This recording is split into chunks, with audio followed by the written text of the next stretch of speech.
नमस्कार, बहुत बहुत स्वागत है आप सभी लोगों का दूरदर्शन मध्य प्रदेश के इस खास कार्यक्रम जिसका नाम है नमस्कार एमपी। जी हाँ दर्शकों, मैं हूँ आज आप सभी के साथ सृष्टिका और एक बड़ा ही अच्छा बदलाव हम आपके लिए लेकर आए हैं। वो बदलाव क्या है? जी हाँ, पहले हम आपसे और आप हमसे मिलते थे दिन में 12 से 1 बजे, लेकिन अब हम आपसे रोज़ मिलेंगे सुबह 8 से 9 बजे तक। तो जी हाँ, ये है ना एक अच्छा बदलाव, क्योंकि हमें आपसे और आपको हमसे मिलने के लिए दिन की शुरुआत जल्दी करनी होगी, जो कि एक बहुत अच्छी बात है हम सभी के लिए। जी हाँ, तो कार्यक्रम में और भी बातें आगे होती रहेंगी। आइए सबसे पहले आपको बता देते हैं कि क्या कह रही है आज की तिथि। विक्रम संवत 2080, माह है श्रावण और आज है श्रावण माह के कृष्ण पक्ष की प्रतिपदा। तारीख है 2 अगस्त और दिन है बुधवार। जी हाँ, आज का दिन बहुत सारे लोगों के लिए खास होगा क्योंकि उनका जन्मदिन जो है, तो उन सभी लोगों के लिए जिनका भी आज के दिन जन्मदिन है, तो उन बहुत सारी शुभकामनाएं आपके जन्मदिन की आप सभी के लिए। और जिनका जन्मदिन नहीं है उन सब के लिए आज का दिन मंगलमय हो। तो आगे बढ़ते हैं और अब साझा करेंगे आपके साथ 2 अगस्त के इतिहास को। जी हाँ, तो चलिए डालते हैं नज़र कि आज के दिन इतिहास में क्या क्या घटनाएं घटी थी। तो सन 1782 में जॉर्ज वॉशिंगटन ने भेदभाव का मानद बैज बनाया था। सन 1790 में अमेरिकी सरकार द्वारा पहली बार अमेरिका में जनगणना कराई गई थी। सन 1858 में government of India act British सरकार द्वारा पारित किया गया था। आज के ही दिन 2 अगस्त सन 1858 में ही भारत सरकार ने ईस्ट इंडिया कंपनी को ब्रिटिश क्राउन पर स्थानांतरित किया गया था। सन 1861 में रसायन विज्ञान जनक माने जाने वाले प्रसिद्ध वैज्ञानिक प्रफुल्ल चंद्र राय थे, जो एक बार भारतीय थे। सन 1984 में यूरो अदालत फोन टैपिंग के विरुद्ध खड़ी हुई थी। सन 1999 में चीन के 18,000 किलोमीटर की लंबी दूरी तक हमला करने वाली मिसाइल का परीक्षण किया गया था। जी हाँ, जो सतह से सतह पर मारने की क्षमता रखती थी। सन 2001 में भारत सरकार द्वारा पाकिस्तान को भारत से चीनी आयात के लिए मंजूरी दी गई थी। तो जी हाँ, ये था आज के दिन यानी कि 2 अगस्त का इतिहास। अब आगे बढ़ेंगे और आपके साथ साझा करेंगे आज का सुविचार। जिंदगी को खुलकर जीने के लिए एक छोटा सा उसूल बनाएं। रोज कुछ अच्छा याद रखें और कुछ बुरा भूल जाएं। जी हाँ दर्शकों, बुरा भूल जाने में ही भलाई है, क्योंकि बुरी यादें हमें नकारात्मक करती है और अच्छी बातें यानी कि अच्छी यादें हमें सकारात्मक रखती है और हमें कहीं ना कहीं प्रोत्साहित भी करती है। जी हाँ दर्शकों, तो कुछ ऐसे ही उसूल अपने जीवन में छोटे छोटे से बनाइए और देखिए कि आपके जीवन में कितनी पॉजिटिविटी आएगी।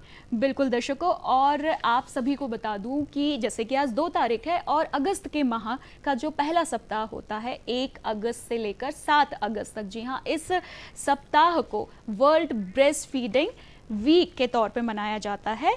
जी हाँ, ब्रेस्ट फीडिंग को लेकर जागरूकता लाने के लिए इस बारे में आगे हम बात करेंगे। पर अभी दर्शकों वक्त हो गया है आप सभी को एक मीठा सा भजन सुनवाने का। जी हाँ बिल्कुल, क्योंकि सुबह सुबह का समय है तो क्यों ना दिन की शुरुआत एक भजन के साथ करी जाए। तो चलिए सुनते हैं ये भजन।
अष्टविनायक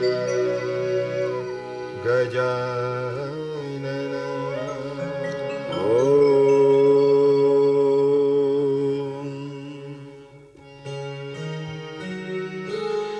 वक्रतुंड महाकाय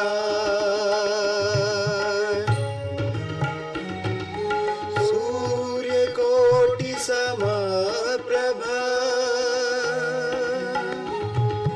निर्विघ्नं कुरु मे देवा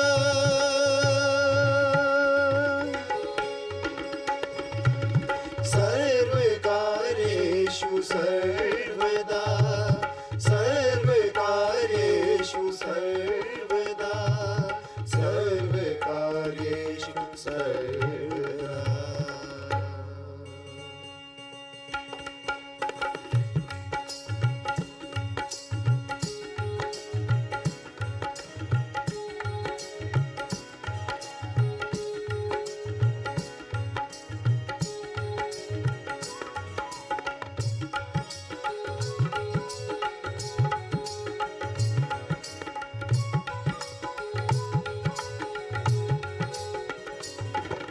गणपति वंदन गाओ मंगल भजन सुनाओ गणपति वंदन गाओ मंगल भजन सुनाओ गौरी नंदन के गुण गाओ शिव नंदन को आज मनाओ गौरी नंदन के गुण गाओ शिव नंदन को आज मनाओ फूलों की अंकुरियां बरसाओ मंगल भजन सुनाओ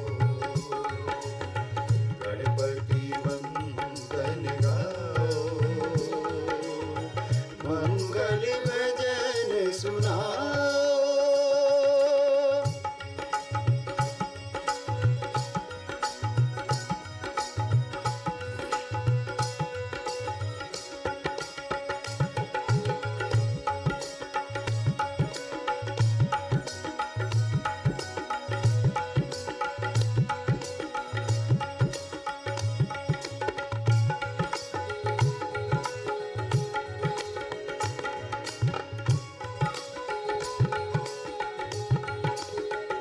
रिद्धि सिद्धि के तुम दाता बुद्धि तुम ही देते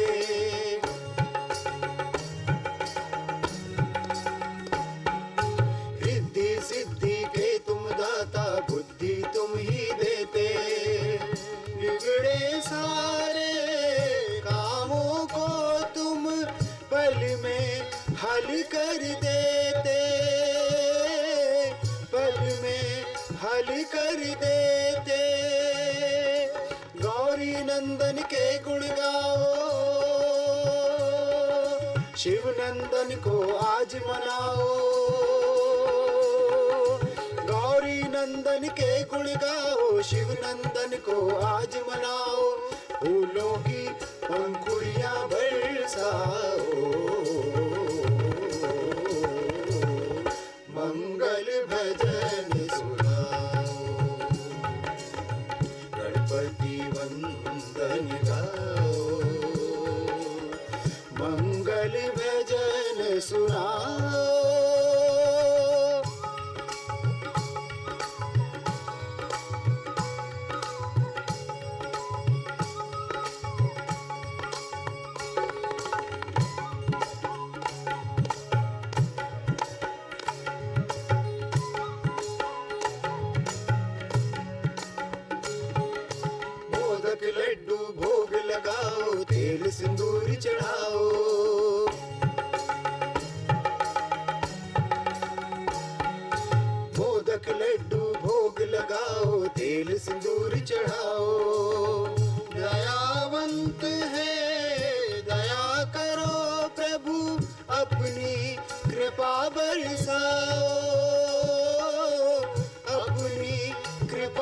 बरसाओ, गौरी नंदन के गुण गाओ,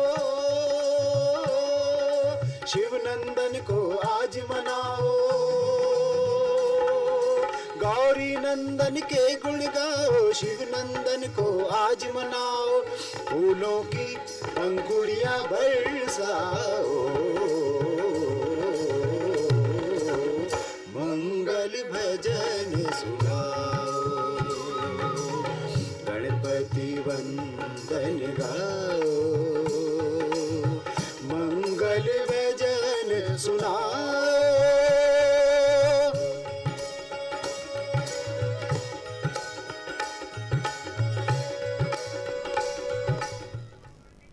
तो दर्शकों, आपने जो अभी भजन सुना ये गाया गया था उज्जैन के कुछ प्रसिद्ध गायकों द्वारा। तो जी हाँ, इस भजन के बाद जी हाँ, आपको बता दूं इन्हें शर्मा बंधु कहा जाता है। शर्मा बंधु के नाम से ये जाने जाते हैं। जी हाँ, बिल्कुल। तो अब भजन के बाद आगे बढ़ते हैं कार्यक्रम में। और दर्शकों, आपको सबसे पहले आगे की बातचीत के पहले आप सबको मैं याद दिला दूं कि नमस्कार एमपी एक लाइव फोन इन कार्यक्रम है। जी हाँ, आप हमसे जुड़ सकते हैं फ़ोन नंबर के माध्यम से। फ़ोन नंबर्स मैं आपको बता दूं, हमारा जो लैंडलाइन नंबर है वो है 0755266049। इसी के साथ एक टोल फ्री नंबर भी है आप सभी के लिए 180023330040। जी हाँ, तो इन फ़ोन नंबर्स के माध्यम से आप हमसे जुड़ सकते हैं और आज के विषय पर प्रश्न भी कर सकते हैं। तो आइए आपको विषय बता देते हैं। तो दर्शकों, आज हम दो महत्वपूर्ण विषय पर बात करने वाले हैं। जी हाँ, सबसे पहले तो जैसे कि हम सभी जानते हैं कि मानसून आता है, बहुत सुंदर होता है। जी हाँ, चलिए तो पहले आपको बता देते हैं, मानसून के पहले बात कर लेते हैं कि जो आज का हमारा विषय है वो है वरिष्ठ नागरिक संशोधन विधेयक बिल 2019। तो जी हाँ, आज हम इस बिल पर बातचीत करेंगे और इस विषय पर बातचीत के लिए हमारे साथ हैं सौभाग्य भद्रकारिया मैम। स्वागत है मैम आपका कार्यक्रम में। आप असिस्टेंट प्रोफेसर हैं नेशनल लॉ यूनिवर्सिटी भोपाल में। और इसी के साथ दर्शकों, हमारे साथ दूसरे जो मेहमान हैं आज स्टूडियो में, डॉक्टर प्रेरणा उपाध्याय। मैम आपका भी बहुत बहुत स्वागत है। आप नेत्र विशेषज्ञ हैं। तो दर्शकों, जैसे कि हम सभी जानते हैं कि मानसून का मौसम बड़ा सुहाना तो होता है, लेकिन मानसून अपने साथ बहुत सारी बीमारियां भी लेकर आता है। उनमें से एक जो सबसे बड़ी परेशानी है वो है आई फ्लू। जी हाँ, इसे मेडिकल की भाषा में कंजंक्टिवाइटिस कहते हैं और आम भाषा की अगर बात करें तो इसे आँख आ जाना भी कहा जाता है। तो आज आँख आ जाना, जी हाँ, आज आँख आने पर वो सारी तमाम जानकारियाँ हम आपको देंगे, जो भी जानकारियाँ जानना बहुत ज़रूरी है कि क्या क्या सावधानियाँ हमें बरतनी चाहिए और कैसे हम समझ सकते हैं, किन लक्षणों से हम समझ सकते हैं कि ये आई फ्लू है। और इसी के साथ जो आज हम वरिष्ठ नागरिक संशोधन विधेयक पे बात करने वाले हैं दर्शकों, ये जो बिल है, ये जो हमारे वरिष्ठ नागरिक हैं, आप कहिए जो भी बुज़ुर्ग हैं, उनके भरण पोषण, उनके कल्याण के हित में क्या क्या, किन किन बातों का हमें ध्यान रखना है, क्या क्या कदम उठाए जा सकते हैं, इन सभी बातों पे आज हम विस्तार से जानेंगे। जी हाँ, इस विधेयक पे आज मैम के साथ, सौभाग्य मैम के साथ हम बातचीत करेंगे। तो चलिए सबसे पहले सौभाग्य मैम से शुरू करते हैं कि मैम ये जो विधेयक है, इसकी ज़रूरत क्यों पड़ी? इस प्रकार के काफ़ी केसेस देखे गए थे जिसमें बच्चे अपने माता पिता या अपने घर के बुज़ुर्गों को घर से बाहर कर देते थे, उनकी पूरी प्रॉपर्टी लेकर उनको घर से बाहर कर देते थे। तो इस तरीके से, और हम अपने अगर रिलीजन की भी बात करें तो उसमें भी ये कहा गया कि अपने माता पिता को, अपने घर के बड़े बुजुर्गों की हमें ख्याल रखना चाहिए। इन सब को देखते हुए 2007 में एक विधेयक आया था, सबसे पहले एक एक्ट आया था जिसको हम बोलते हैं माता पिता एवं वरिष्ठ नागरिकों का भरण पोषण एवं कल्याण अधिनियम 2007। उसके कुछ सारे कुछ उसमें कमियां छूट गई थी हमारे पार्लियामेंट से, तो उसके बाद उन्होंने उसको सही करने के लिए ये विधेयक पास किया था 2019 में। जी बिल्कुल। मैम, इस बिल की जो मैं चाहूँगी कि जो मुख्य विशेष बातें हैं उन पे आप प्रकाश डालें। सबसे पहले तो जो बच्चे हैं उनका पहला धर्म कर्तव्य हम बोलेंगे अपने माता पिता की तरफ होता है कि उनको जब वो उनमें कमाने की शक्ति नहीं होती है, क्षीण हो जाते हैं वो बुज़ुर्ग, जैसे जैसे बुज़ुर्ग होते जाते हैं, तो उस समय उनके खाने पीने का, उनकी दवाइयों का, उनके अब 2019 के विधेयक के बाद से तो उनके मेंटल हेल्थ के लिए भी उसमें बोला गया है कि उनको जो चीज़ खुशी दे उसको हमें करना चाहिए, वो उनकी ड्यूटी हो गई है। दूसरी तरफ सिर्फ बच्चे ही नहीं, जैसे कुछ बुज़ुर्ग ऐसे होते हैं जो संतानहीन होते हैं, उनके लिए उनके परिवार के जो बच्चे हैं, जैसे चाचा भतीजे जो रहते हैं, उन सब के ऊपर भी एक दारोमदार है कि वो उनको इस तरीके से उनका बुढ़ापे में उनकी ख्याल रखें, उनका मेंटल और फिज़िकल हेल्थ पूरा देखें, प्लस उनको मेडिकल सर्विसेज जो ज़रूरत है वो प्रोवाइड करवाएं। नहीं करने पर सरकार आपको फ़ाइन भी लगा सकती है और आपको पनिशमेंट भी दे सकती है, उसका 6 महीने तक की उस पर पनिशमेंट भी हो जाती है। जी बिल्कुल, दर्शकों बहुत बार देखने में आता है कि जब हमारे माता पिता या फिर जो बुज़ुर्ग लोग हैं, जब वक्त आता है उनके लिए करने का, तो ऐसे वक्त लोग अपनी जिम्मेदारियों से पीछे हट जाते हैं। तो ये जो बिल था, ये जो विधेयक था, इसमें कुछ अपनी जिम्मेदारियों से आप ना पीछे हटें, और अगर कई बार ज़रूरत पड़े तो कानूनी एक दबाव कहें या फिर कहिए कानून आपको याद दिलाता है कि नहीं, कहीं ना कहीं ये आपकी जिम्मेदारी है कि आपको अपने माता पिता या फिर कहें जो आपके परिजन हैं, जो बहुत क्लोज आपके हैं, उनकी जिम्मेदारी आपको लेनी होगी। जी हाँ दर्शकों, चलिए तो प्रेरणा मैम से भी बात कर लेते हैं कि मैम ये जो मानसून है, मानसून में हम देखते हैं कि आई फ्लू की क्योंकि हम बात कर रहे हैं, तो मैम आई फ्लू के साथ साथ और भी बहुत सारी इन्फेक्शंस आते हैं, तो मैम ये कैसे समझा जाए कि जो परेशानी आँख में हो रही है ये आई फ्लू ही है? हाँ, ये बात सही है कि कंजंक्टिवाइटिस जो ये वायरस के कारण होती है उसको हम लोग आई फ्लू बोलते हैं जी। इसके अलावा कंजंक्टिवाइटिस बैक्टीरियल भी हो सकती है, एलर्जिक भी बहुत कॉमन है, लेकिन जो वायरल कंजंक्टिवाइटिस होती है ये यूजुअली एक तो इस मौसम में आती है, बारिश में। जी। दूसरी बात, इसका जो शुरुआत होती है वो एकदम सडन होती है। जी बिल्कुल। और मैम हम आपके उत्तर को जारी रखेंगे। यहाँ पर एक कॉलर हमारे साथ जबलपुर से जुड़ गए। अशोक जी, आपका बहुत बहुत स्वागत है कार्यक्रम में, अपना प्रश्न करें। मैडम जी से ये जानना चाहता हूँ कि 60 वर्ष से अधिक के जितने भी बुजुर्ग लोग हैं उनके लिए कौन कौन सी योजनाएं सरकारी तौर पर, कुछ योजनाओं के बारे में बताएं ताकि लोगों को वहाँ सरकारी कार्यालय में भटकना पड़ता है, सब कुछ पता रहे। सर बहुत अच्छा प्रश्न किया आपने, ये बहुत ज़रूरी है हमारे लोगों के लिए जानना कि सरकार ने हमें किस प्रकार की योजनाएं दी हैं।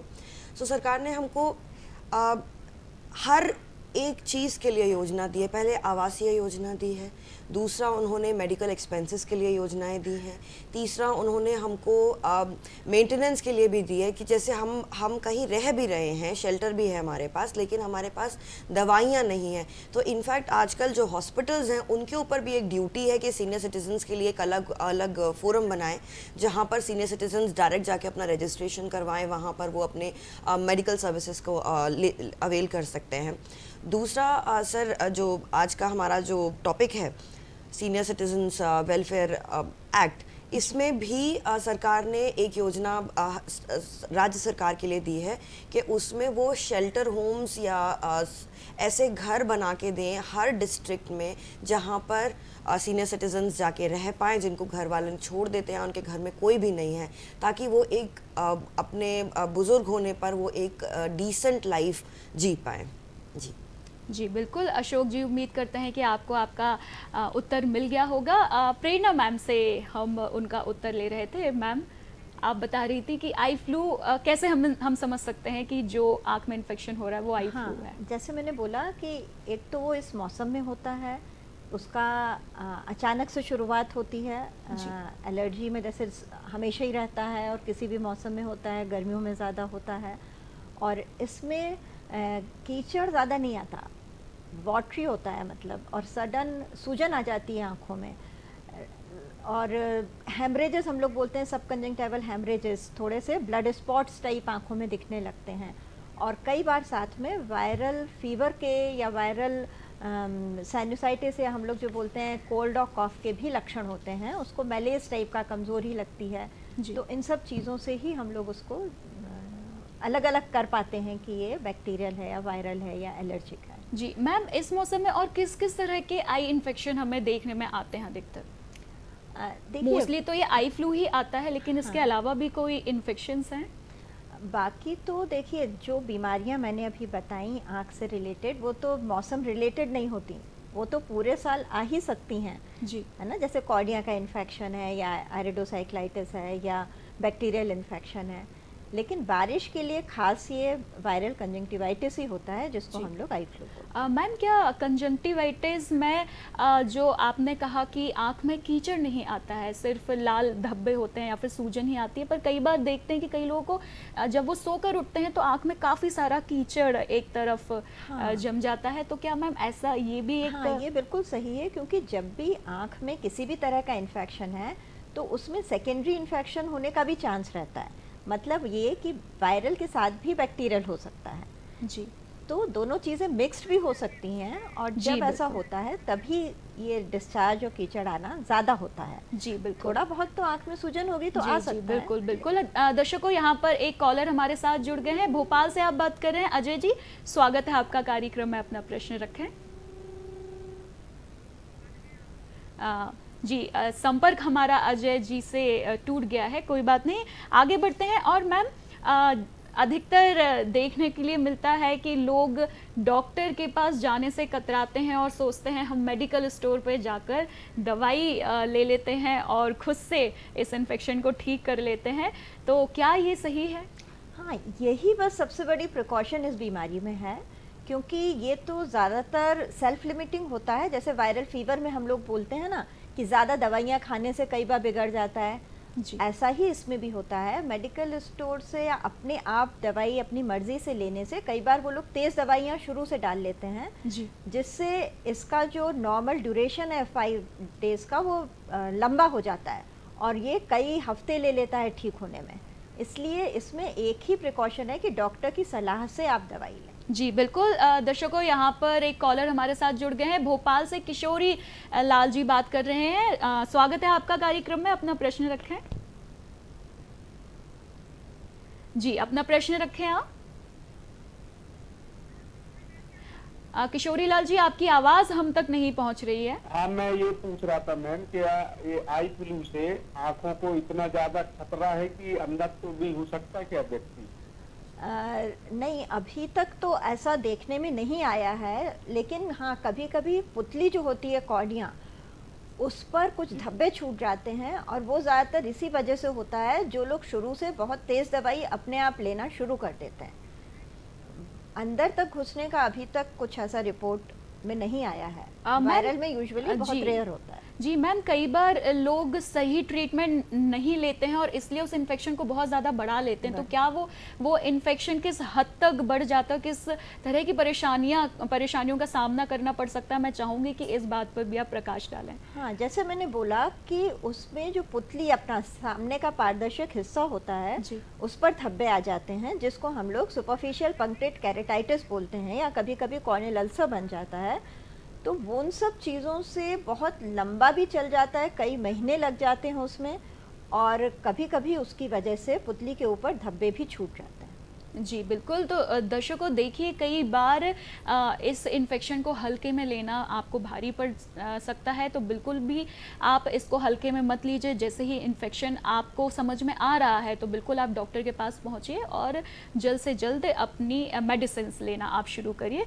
मैम, ये जो इन्फेक्शन है, ये लगभग कितने दिन लंबा चलता है, कितने दिन ले लेते हैं? मैम, आपसे इस प्रश्न का उत्तर लेंगे, लेकिन अजय जी हमसे फिर संपर्क में आ गए हैं। अजय जी, पुनः स्वागत है आपका, अपना प्रश्न करें।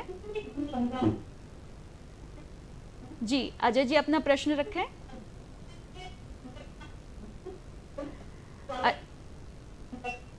जी नमस्कार, सुप्रभात। मैं अजय श्रवण। जी मैम, मैं ये जानना चाह रहा था, अभी जो संक्रमण चल रहा है आंखों संबंधित, इससे अपन कैसे सुरक्षित रह सकते हैं? और देखने में आ रहा है बच्चे भी काफी संक्रमित हो रहे हैं कंजक्टिवाइटिस से, तो हाँ। इससे हम कैसे सुरक्षित रह सकते हैं? इसका थोड़ा सा आप अपना सुझाव दें। हाँ, देखिए सर, ये ज़्यादातर आँख पे हाथ लगाने से फैलता है, और जो कॉमन चीज़ें टॉवल, रुमाल वगैरह एक ही घर में लोग यूज़ करते हैं या उसी बिस्तर पे सोते हैं, कांटेक्ट से ज़्यादा फैलता है। लेकिन यदि किसी को वायरल फीवर है तो वो छींक वगैरह से, मतलब सांस के द्वारा भी फैल सकता है। तो सबसे ज़्यादा प्रिकॉशन तो इसमें यही रखना चाहिए कि संक्रमित व्यक्ति को थोड़ा सा अलग रखा जाए, उसके आँख में चश्मा लगा रहे, और आँख पे सभी लोग बार बार हाथ लगाने से परिवार वाले बचें। और जब भी उसको ड्रॉप वगैरह कोई डालता है तो सैनिटाइज़र का उपयोग करें, और नहीं तो साबुन से ही अच्छे से हाथ धो ले डालने के बाद। ये सब सावधानियां रखना ज़रूरी होता है। जी बिल्कुल। मैम, हम आपसे जान रहे थे कि लगभग कितने दिन ये इन्फेक्शन स्टे करता है अगर एक बार ये इन्फेक्शन आपको आ जाता है? हाँ, देखिए वायरस। मैम माफ़ कीजिएगा, आपको फिर से हाँ मुझे रोकना होगा क्योंकि एक कॉल और हमारे पास आया है। धीरेन्द्र जी, स्वागत है आपका, अपना प्रश्न रखें। जी धीरेन्द्र जी, अपना प्रश्न करें। हेलो मैम, मेरा प्रश्न है कि ये आईसीयू जो है ये पब्लिक ट्रांसपोर्ट से जो सफर करने वाले हैं जी उनको होने का ज्यादा खतरा देता है, तो इसे कैसे नियंत्रित किया जा सकता है? तो कौन कौन सी सावधानियां हमें रखना चाहिए? जैसा मैंने बताया, इसके लिए कोई पहले से, जो आप लोग जानना चाहते हैं, कोई मेडिसिन या ड्रॉप नहीं है जिसको डाल के आप उसको रोक पाएँ, जी, है ना। ये तो वायरल है, और वायरस का जो संरचना होती है, स्ट्रक्चर होता है, वो हर साल बदल जाता है। तो इसके लिए हम अलग से एंटीवायरल मेडिसिन नहीं विकसित कर सकते हैं हर बार हर वायरस के लिए। तो इसमें प्रिकॉशन जो मैंने बताया कि सावधानी यही है कि आँखों को हाथ नहीं लगाएं, जिसको संक्रमित व्यक्ति है उसको थोड़ा सा अलग रखें घर में, और उसके द्वारा उपयोग गई चीज़ें आप उपयोग ना करें, और बीच बीच में सैनिटाइज़र का उपयोग करें और साबुन से हाथ धोते रहें। जी बिल्कुल। तो दर्शकों, यहाँ पे कोई पहले से ऐसी दवाई नहीं है कि वो आप लेके या कुछ ड्रॉप्स का उपयोग करके आप इस इन्फेक्शन से बच सकते हैं। जी हाँ, आप सिर्फ सावधानी रखकर ही अपने आप को बचा सकते हैं। अगर आप, जैसे कि आपका प्रश्न था कि अगर आप लोकल ट्रांसपोर्ट ले रहे हैं तो कोशिश करिए कि कुछ अंतर बनाए रखें और अपनी आँखों को कम से कम आप टच करें, और अगर करना पड़ जाए तो आप पहले अपने हाथों को सैनिटाइज अच्छे से कर लें, उसके बाद अपनी आँखों को छुएं। कुछ इसी तरह आप इस इन्फेक्शन से बच सकते और हैं। चश्मा लगा कर रखें। जी बिल्कुल, और चश्मा भी आप लगाकर अपने आप को बचा सकते हैं। चलिए मैम, जैसे कि आपसे जो हमारा प्रश्न चल रहा था उसका उत्तर लेते हैं, उसके बाद हम सौभाग्य मैम के पास आएंगे कि मैम लगभग कितने दिन लंबा ये इन्फेक्शन चलता है? हाँ, ये ज़्यादातर 5 से 7 दिन चलता है। नेचुरल कोर्स में किसी किसी का जल्दी भी अच्छा हो रहा है, लेकिन जब कॉम्प्लिकेट होता है तब कई बार ये काफ़ी लंबा खिंच जाता है। जी बिल्कुल। हमारे साथ सुनीता जी भोपाल से जुड़ी हैं फ़ोन के माध्यम से। सुनीता जी, स्वागत है आपका, अपना प्रश्न करें। मैम, मुझे सवाल करना था मैम से कि जो कॉन्टैक्ट लेंस यूज करते हैं वो किस तरीके से प्रिकॉशन कर सकते हैं इस ड्यूरेशन में, अगर उनको आईसी होता है तो? जी, अगर मैम किसी को ऑलरेडी इन्फेक्शन है तो कॉन्टैक्ट लेंस जो उपयोग नहीं, करते हैं, कॉन्टैक्ट लेंसेज बिल्कुल इस समय उपयोग नहीं करना है जब तक वो पूरी तरह इन्फेक्शन ठीक नहीं हो जाता है ना। क्योंकि एक इन्फेक्शन आँख में ऑलरेडी है और आप कॉन्टैक्ट लेंस यूज़ करेंगे तो उसमें सेकेंडरी इन्फेक्शन, जो मैं बोल रही हूँ, बैक्टीरिया का इन्फेक्शन होने का डर रहता है। यदि आपको आई फ्लू नहीं है और आप बिल्कुल ठीक हैं तो आप कॉन्टैक्ट लेंस यूज़ कर सकते हैं। जी बिल्कुल। किड्स के लिए भी जो छोटे बच्चे हैं, क्योंकि उनको तो हम सावधानी उतनी नहीं रखा पाते, तो उनके लिए किस तरीके से आप सलाह देना चाहेंगे? देखिए, स्कूल्स में ये सबसे ज़्यादा फैल रहा है क्योंकि एक लिमिट तक ही उनको अपन समझा सकते हैं, और स्कूल में टीचर्स बहुत ध्यान रख रही हैं। जिस भी बच्चे को ज़रा भी रेड आई हो रही है वो वापस भेज रही हैं। तो यही एक मेरा तरीका है, सावधानी जी, एक बिल्कुल। तरीका है जिससे हाँ, बचाव। और चश्मा लगा के भेजना है यदि वो मान जी। जाता है बच्चा और वो जी, कंफर्टेबल बिल्कुल। है उसमें तो। जी बिल्कुल, थोड़ा सा कठिनाई हमें बच्चों के साथ होगी, लेकिन उनको हमें मानसिक रूप से तैयार करना होगा कि आपको बार बार आंखें नहीं छूनी है, और कुछ इस तरह की बातें उन्हें आप बिल्कुल बताते रहिए। और चलिए सौभाग्य मैम के पास चलते हैं। और मैम, कुछ परिभाषाएं निर्धारित करी गई हैं इस बिल के अंतर्गत, तो मैं चाहूँगी कि वो परिभाषाएं आप हमारे दर्शकों को विस्तार रूप से बताएं। जी। सबसे पहले जो इस एक्ट में आया था कि बच्चों को अपने पिता या माता पिता का भरण पोषण करना है, तो वो बच्चों की डेफिनेशन में थोड़ा सा चेंज आया है। जैसे सबसे पहले सिर्फ आपके बायोलॉजिकल बच्चे जो आपने पैदा किए हैं वो, या फिर आपके ग्रैंड चिल्ड्रन, पोते पोती, नाती पोते, ये लोग आते थे। अब उसमें इंक्लूड कर दिया गया है कि आपके जो बहू और दामाद हैं वो भी आपके ऊपर वो भी लाइबल हैं आपको मेंटेनेंस करने के, आपके बुढ़ापे में ख्याल रखने के लिए। इसके अलावा हमने जो बच्चे अडॉप्ट किए हुए हैं वो अडॉप्टेड बच्चे भी जिनको हम गोद लेते हैं, वो बच्चे भी आपको मेंटेन करने का, जब आप वरिष्ठ हो जाएंगे तो वो आपके लिए लाइबल होते हैं। दूसरा, इसमें रिलेटिव या जो रिश्तेदार की बात आई थी कि अगर एक बुज़ुर्ग के कोई संतान नहीं है तो उसके बाद उनके रिलेटिव्स जो होते हैं, रिश्तेदार जो होते हैं, वो भी मेंटेन करने के लाइबल होते हैं। तो सरकार ने अब इसमें ये कर दिया है कि जो भी आपके मरने उपरांत आपकी प्रॉपर्टी इनहेरिट कर सकते हैं वो सब लोग लाइबल होंगे आपको मेंटेन करने के। और अगर आपके 4 ऐसे रिश्तेदार हैं जो आपके मरने पे आपकी प्रॉपर्टी ले सकते हैं तो वो चारों इक्वली आपको मेंटेन करने के लिए लाइबल होंगे। सो इस तरीके के बहुत सारे चेंजेस उसमें लाए हैं। तो जिस हिसाब से बच्चों की डेफिनेशन बदली, उसी हिसाब से पेरेंट्स की डेफिनेशन भी बदल गई, माता पिता की। तो माता पिता हमारे सास ससुर भी हो जाते हैं जब उनको बुढ़ापे में उनका ख्याल रखने की बारी आती है। तो जी बिल्कुल, यानी इस बिल में इन लॉज को भी इंक्लूड कर लिया गया है। बिल्कुल, सौभाग्य मैम से बातचीत हमारी जारी रहेगी, लेकिन यहाँ पर एक कॉलर हमारे साथ जुड़ गए हैं।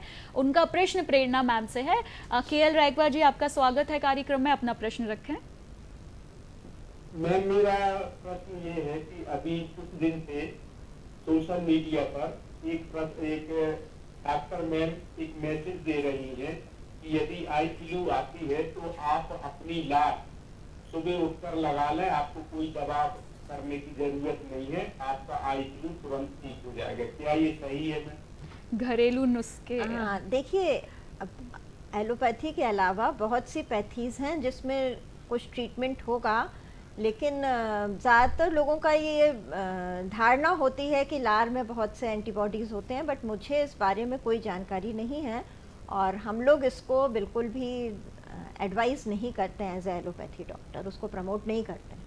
जी बिल्कुल, ये घरेलू नुस्खों में आ जाता है, लेकिन कोई भी घरेलू नुस्खा उपयोग करने के पहले एक बार अपने डॉक्टर से उसे कंफर्म ज़रूर करिए, कहीं कुछ सुधारने के चक्कर में कुछ परेशानियां और ना बढ़ जाएं, इस बात का आप ज़रूर ध्यान रखें। सौभाग्य मैम, जैसे कि आप जो परिभाषाएं बता रहे थे जो भी निर्धारित हुई हैं, क्योंकि देखा जाए तो जो बुज़ुर्ग महिलाएं होती हैं उनकी संख्या भी ज़्यादा होती है और सबसे ज़्यादा अगर देखा जाए तो असहाय भी उन्हें ज़्यादा पाया जाता है। तो मैम कुछ खास कोई इनके लिए व्यवस्थाएं इस बिल में क्या पारित करी गई हैं? इस बिल में ये बोला गया है कि हर राज्य सरकार को प्रत्येक डिस्ट्रिक्ट में एक ऐसा शेल्टर होम बनाना होगा जहाँ पे बुजुर्ग महिलाएं एवं पुरुष सब जाके रह सके। खर्चा किसका आएगा? राज्य सरकार का आएगा। और अगर आपके कोई रिश्तेदार या आपके बच्चे भी आपको घर से निकाल देते हैं तो भी आप जाके उस आश्रय घर में रह सकते हैं। वहाँ आपके शारीरिक एवं मानसिक दोनों तरीके की हेल्थ का ख्याल रखा जाएगा। मानसिक हेल्थ, क्योंकि इस समय लोगों को लगता है कि हम ईश्वर से जुड़ें, हम खुश रहें, सो आपकी खुशियाँ हर प्रकार से वहाँ पे ख्याल रखी जाएंगी। प्लस आपके मेडिकल एक्सपेंसेस जो नियरेस्ट हॉस्पिटल होगा वो बेयर करेगा। सो सरकार भी अपनी लाइबिलिटी से बिल्कुल चूक नहीं रही है कि हमें जितना हो सकता है बुजुर्गों की लाइफस्टाइल को मेंटेन करना है, उन्हें जितना हो सके उतना आराम देना होता है। जी बिल्कुल, बिल्कुल दर्शकों, यहाँ पर देखिए सिर्फ बहुत सारी सुविधाएं ऐसी सरकार भी दे रही है कि कहीं ना कहीं वो उन सभी लोगों की जिम्मेदारी ले रही है जिनके लिए कहिए कि कोई एक तरीके से अगर देखा जाए, अगर उनके लिए कोई नहीं खड़ा है तो यहाँ पर राज्य सरकार है जो बहुत अलग अलग तरीके से आपकी जिम्मेदारी ले रही है। मैम, आपके प्रेरणा मैम के पास चलते हैं। और मैम, जैसे कि जब इन्फेक्शन है, कोई किसी का आई ट्रीटमेंट चल रहा है और उस वक्त कोई किसी का ऑपरेशन होने वाला है, ऑपरेशन के पहले काफ़ी दिन पहले तैयारी करी जाती है कई चीज़ों की पेशेंट को लेकर, और उसी वक्त अगर कुछ इन्फेक्शन हो जाता है तो क्या फिर वो, क्योंकि कई बार किसी की आंखों में मोतियाबिंद होता है और बहुत अर्जेंटली उनको ऑपरेशन करना होता है, तो अगर इन्फेक्शन कोई सा हो जाता है तो क्या उस ऑपरेशन ऑपरेशन को रोक दिया जाता है, पहले इन्फेक्शन को ट्रीट किया जाता है, या ऐसी स्थिति में भी ऑपरेशंस कर दिए जाते हैं? जी हाँ, बिल्कुल। यदि हमको आई फ्लू दिखता है पेशेंट में, ज़रा भी शुरुआती लक्षण भी होते हैं, तो उसको रोक दिया जाता है। क्योंकि दूसरी बात ये होती है कि बहुत ये एक पेशेंट से दूसरे पेशेंट में लगता है, तो उसको तो हम लोग तुरंत ही डिस्चार्ज करते हैं, जिसमें वो आगे नहीं फैले। जी बिल्कुल मैम, अगर एक आंख में इन्फेक्शन हो गया है तो मतलब ऐसा होता ही है कि दूसरी आंख में भी वो इन्फेक्शन आ ही जाता है? हाँ, ज़्यादातर आ जाता है। पहले जैसे बैक्टीरियल कंजंक्टिवाइटिस होती थी, उसकी तो शुरुआत ही दोनों आँखों से होती थी। ये भी बहुत कॉमन क्वेश्चन है, पेशेंट्स पूछते हैं कंजंक्टिवाइटिस कैसे हुई है, तो एक ही आँख में है। जी बिल्कुल। हमारे साथ एक कॉलर जुड़ गए हैं भोपाल से। हरिशंकर जी, स्वागत है आपका, अपना प्रश्न करें। जी हरिशंकर जी, अपना प्रश्न रखें आप।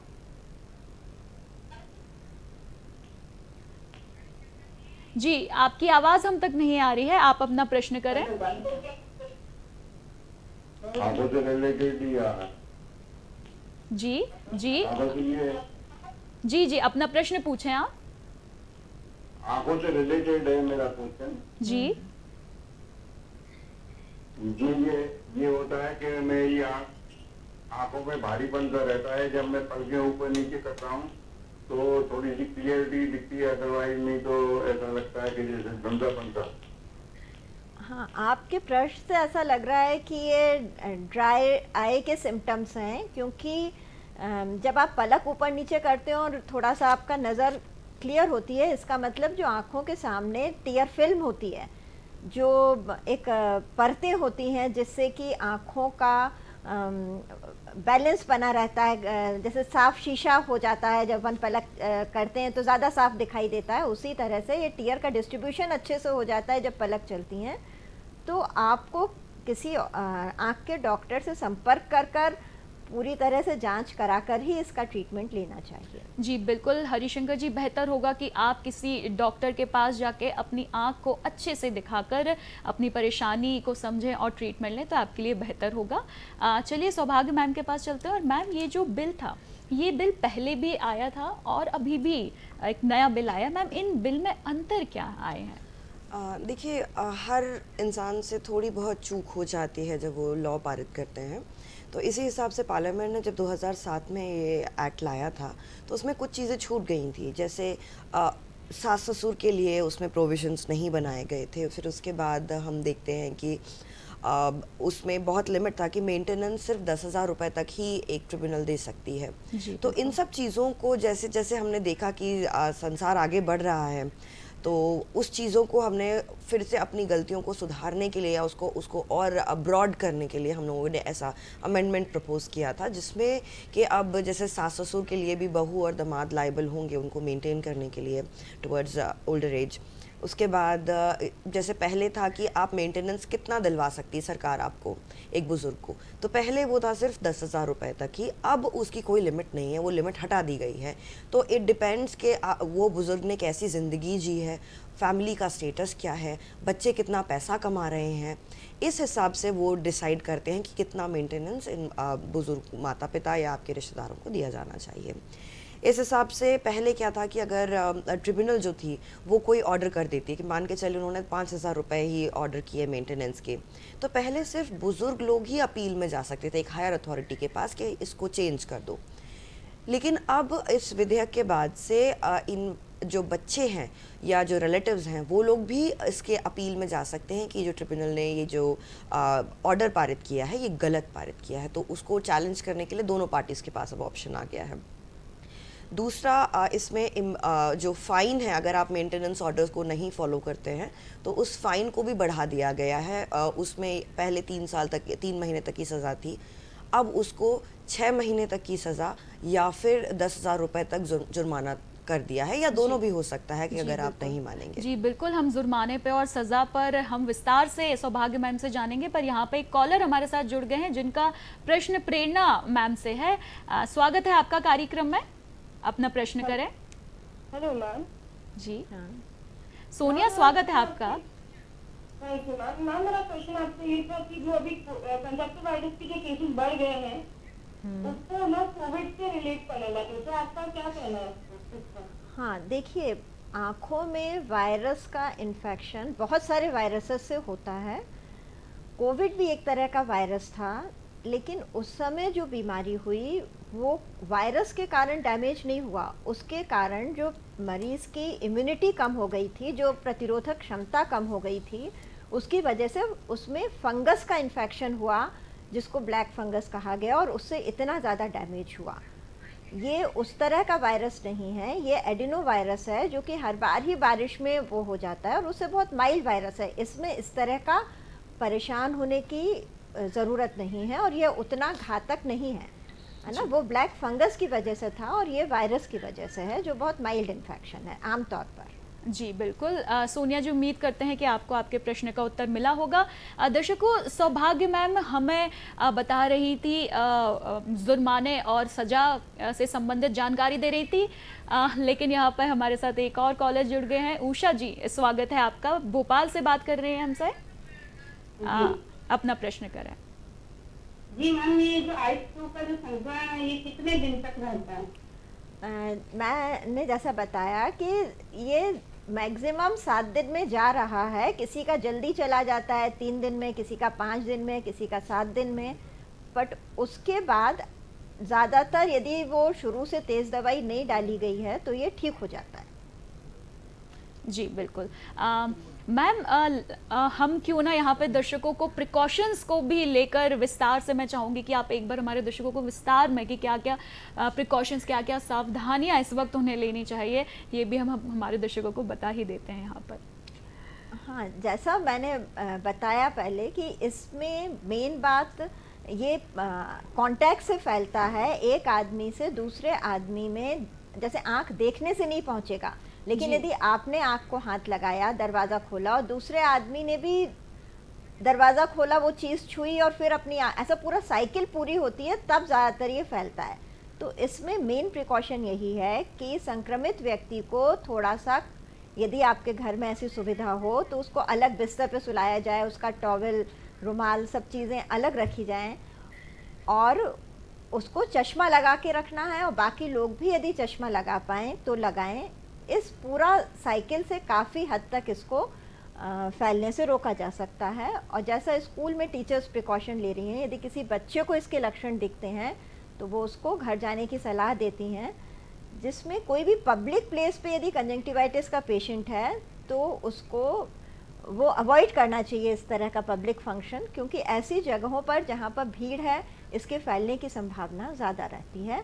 और यदि वायरस के लक्षण लग रहे हैं तो फिर मास्क लगाना चाहिए, क्योंकि फिर ये यदि सिस्टमिक है, फीवर है या कुछ सर्दी खांसी है, तो फिर वो सांस के मतलब उसके ड्रॉपलेट के थ्रू भी फैल सकता है। जी बिल्कुल। और दर्शकों, यहाँ पर मैं आप सभी को बताना चाहूँगी कि एक बड़ी ही ये आम आप कहें ये ऐसी मिस इन्फॉर्मेशन है या फिर ऐसी जानकारी है जो बिल्कुल भी गलत है कि कहते हैं कि मैम देखने से, जिसकी आंख आई है उसे देखने से आपकी भी आंख आ जाती है। वो दरअसल वो देखने से नहीं, वो आप उसके या तो काफ़ी पास में खड़े हैं, काफ़ी निकट हैं, इसलिए वो जो वायरस जो बैक्टीरियाज हैं वो संक्रमण जो है वो आप तक पहुंच जा रहा है, इसलिए वो कह दिया जाता है कि देखने से आ रही है, लेकिन ऐसा नहीं है। हाँ, अगर वो कुछ हाथों के द्वारा या फिर बहुत करीब आने के कारण संक्रमण आ रहा है तो वो इसलिए इस कारण से आपकी आंख आ जाती है। एक तो बिल्कुल बात मैं और बताना चाहूँगी कि आंख आना जैसे ठीक भी हो जाता है ये कंजंक्टिवाइटिस, लेकिन इस वाले में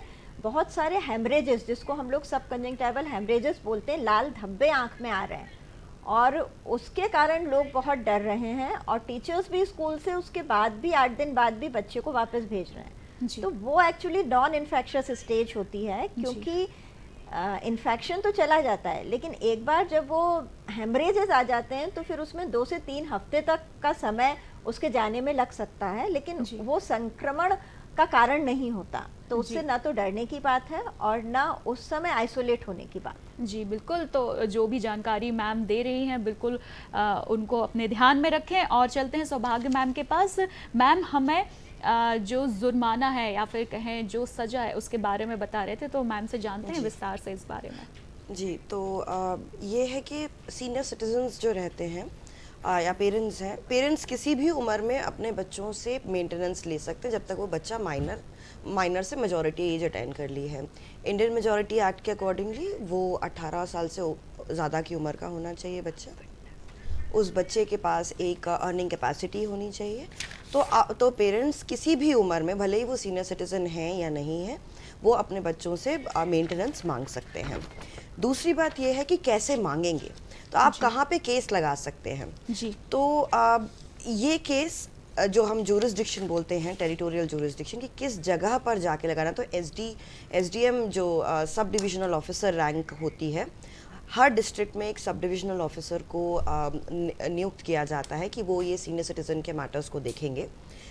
तो आप किसी भी डिस्ट्रिक्ट में जहाँ पे आप खुद रहते हैं, जो सीनियर सिटीज़न खुद रहते हैं वो, या पेरेंट्स खुद रहते हैं वो, या फिर जहाँ आपके बच्चे और रिश्तेदार जिनके अगेंस्ट आपको केस लगाना है मेंटेनेंस का, वो, इन दोनों जगह के इन दोनों डिस्ट्रिक्ट्स में जाकर आप वो केस लगा सकते हैं। दूसरा, कई बार ऐसा देखा गया है कि मीडिया इन चीज़ों को उछालती है कि आप सोशल मीडिया पे क्लिपिंग देखते हैं या कहीं पे फेसबुक, इंस्टाग्राम, ऐसे क्लिपिंग्स देखते हैं कि कोई अपने घर के बुजुर्ग को परेशान कर रहा है, टॉर्चर कर रहा है, मार रहा है, गालियाँ दे रहा है, या कमरे में बंद रखा है, 1 महीने तक खाना नहीं दिया है। इन सब चीज़ों पे सो मोटो कॉग्निजेंस, मतलब खुद से ही आप एक केस जाहिर करते हैं और उस पर आप उनको बैन लगा देते हैं कि आपके बच्चे आज से ऐसा नहीं करेंगे।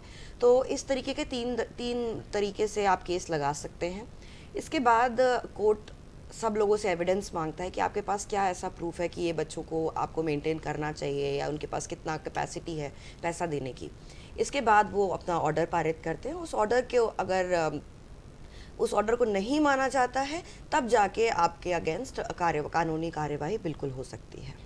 जी बिल्कुल। और मैम, अगर आप दोषी पाए जाते हैं तो किस तरह की कितने महीने तक की, या फिर कुछ जुर्माने से जो है सोल्यूशन, जो आप कहें कि एक तरीके से कि सिर्फ जुर्माना देकर आप फ्री हो सकते हैं, या फिर किसी तरह की सज़ा आपके लिए मिलती है? जितनी बार आप ये पेमेंट नहीं करेंगे मेंटेनेंस का, या जितनी बार आप उन्हें अब्यूज़ करेंगे, मारेंगे, उतनी बार सरकार आप पे उतने फाइन लगा सकती है, और उतने हर एक बार मारने पर आपको 6 महीने तक की सज़ा हो सकती है, या दोनों भी हो सकता है। तो इस तरीके से, और जब हम सीआरपीसी देखते हैं तो अगर आप पैसे नहीं दे रहे हैं, तब आपको पनिशमेंट भी हो सकता है कि अगर आपने पैसे नहीं दिए तो आपको पनिशमेंट भी दी जाएगी। तो उसमें जैसे भी सरकार सीपीसी सीआरपीसी में अन्य केसों में करती है, उसी प्रकार से इस केस में किया जाएगा। इस केस में लेकिन आपका दायित्व अपने माता पिता और बुजुर्गों के प्रति हर बार एक नया कार्य करने पर शुरू होता है। जी बिल्कुल। मैम, जैसे कि इस यहाँ पर जो नया बिल है, इसमें मेंटल हेल्थ को बहुत इम्पोर्टेंस दी गई है। एक चीज़ ये सामने आई है, तो मैम मैं चाहूँगी कि वो जो मेंटल हेल्थ है, उसको लेकर आप थोड़ा सा विस्तार में हमारे दर्शकों को बताएं कि वो किस तरह मान रहे हैं कि ये मेंटल हेल्थ है। कई बार हम रख तो रहे हैं माता पिता को, वो सुविधाएँ भी दे रहे हैं, लेकिन कहीं ना कहीं वो जो एक सुकून, वो जो एक खुशनुमा माहौल होता है, वो उन्हें नहीं मिल रहा है, या फिर वो जो उनकी इच्छाएँ हैं, वो जो करना चाहते हैं, वो उस पर रोक लगाई हुई है, और बाकी जो सामान्य सुविधाएं हैं वो उन्हें दी जा रही है। तो किस तरीके से इस मेंटल हेल्थ को परिभाषित किया गया है? जी, मेंटल हेल्थ बहुत एक ब्रॉड टर्म हम बोलेंगे, लेकिन जो एक्सपेक्टेशंस हम बोलते हैं कि माता पिता की अपने बच्चों से या अपने ग्रैंड चिल्ड्रन से होती है, सिमिलरली जो रिलेटिव्स की अपने भाई भतीजों से होती है, वो हमें पूरी करनी चाहिए। अब हर परिवार में इसका डेफिनेशन अलग हो जाता है। हम ये बोलें कि कहीं कुछ परिवार बहुत ही प्यार से रहते हैं, कुछ परिवार ऐसे उखड़े रहते हैं, हर व्यक्ति का एक कमरा है, वो बस अपने कमरे में आके बंद हो गए, मोबाइल चालू करा और छोड़ दिया। तो हमें इस प्रकार से अपने बुजुर्गों का ख्याल रखना चाहिए, जिस प्रकार से आप याद करें आपके बचपन में उन्होंने आपका ख्याल रखा था। वो तब मोबाइल नहीं देखते थे, वो ये देखते थे हमारे बच्चों की क्या ज़रूरत है। तो इस प्रकार से हमें उन्हें, ये सिर्फ सरकार ही नहीं, ये हमारा एज अ ह्यूमन भी हमारा ये दायित्व बनता है हमारे बुजुर्गों के प्रति कि हम उनका ख्याल रखें। जी बिल्कुल। दर्शकों, जब भी आपको ये जिम्मेदारियां भारी लगने लगे, तो एक बार वो वक्त याद कर लीजिए जब आप छोटे हुआ करते थे और आपके माता पिता वो जिम्मेदारियां निभा रहे थे, और कितने दिल से, कितने प्रेम पूर्वक उन्होंने वो जिम्मेदारियां निभाई थी। बस उस पल को याद कर लीजिए, अपने आप वो उन जिम्मेदारियों को लेकर आप सजग हो जाएंगे। मैम, और कुछ मुख्य बातें इस बिल में जो आप हमारे दर्शकों को बताना चाहेंगे, या जिस पर प्रकाश डालना चाहेंगे? हमें सबसे पहले हमारे बुज़ुर्गों को ये अवेयर करने की ज़रूरत है कि वो क्या करते हैं, प्यार में आके अपनी पूरी जायदाद जो होती है वो किसी के नाम कर देते हैं, जिसे हम वसीयत या विल बोलते हैं। सो वसीयत या विल करने के पहले आप 4 बार सोचें कि मैं अपनी संपत्ति किसको दे के जा रहा हूँ, या फिर उसमें एक पॉइंट ऐसा भी लिख दें कि मेरे जीते जी इस बच्चे ने अगर मेरे लिए इतना किया तब मेरी प्रॉपर्टी इसको जानी चाहिए। कंडीशनल विल हम जिसको बोलते हैं। अगर हम कंडीशन लगा के रखेंगे तो आप अपने मरते दम तक अपनी प्रॉपर्टी इतना सिक्योर करके रख सकते हैं कि आपको किसी उसकी ज़रूरत ना, आश्रय की ज़रूरत ना पड़े। दूसरी चीज़, अब हम हमेशा बोलते हैं संस्कार ऐसे दिए अपने माता पिता को, जो हम अपने माता पिता के साथ करते हैं वही हमारे बच्चे हमारे साथ भी करेंगे। तो हमको सारी जनरेशन्स को ये एक मार्मिक दृश्य दिखाने की ज़रूरत है कि कैसे हमें माता पिता की सेवा करनी है, हमारे घर के बड़े बुज़ुर्गों की सेवा करनी है। धर्म की अगर बात करें तो धर्म में भी ये बोला गया है कि किसी भी धर्म की हम बात करें, हिंदू, इस्लाम, क्रिश्चियनिटी, सब में बोला गया है कि जिनको ज़रूरत है उनको ज़रूर सपोर्ट करें। सो ऑफ कोर्स जब बच्चे होते हैं उनको भी ज़रूरत होती है, और जो बुज़ुर्ग होते हैं उनको सबसे ज़्यादा ज़रूरत होती है, क्योंकि वो उम्र के इस पड़ाव पे होते हैं कि अपना ख्याल नहीं रख सकते हैं। तो अपने उस धर्म को हमेशा याद रख के उनकी सेवा करें, उनसे आशीर्वाद लें। जी बिल्कुल। दर्शकों देखिए क्या होता है ना कि आखिरी वक्त पे कोई अगर चीज़ हम बच्चों को सिखाते हैं तो वो इतने अच्छे से उसे सीख नहीं पाते। बेहतर है कि जब वो जो अपब्रिंगिंग में अगर कोई चीज़ हम उनको सिखा दें तो वो बहुत अच्छे से उनके दिमाग में बैठ जाती है। इसलिए कोशिश करिए कि शुरू से आप अपने बच्चों को ये सिखाएं, उनकी जिम्मेदारियों के प्रति उनको सजग बनाएं, और कहीं ना कहीं उन्हें उनके दिमाग में आप उनको इस चीज़ को लेकर भी तैयार करें कि कहीं ना कहीं आपके माता पिता आपकी जिम्मेदारी हैं।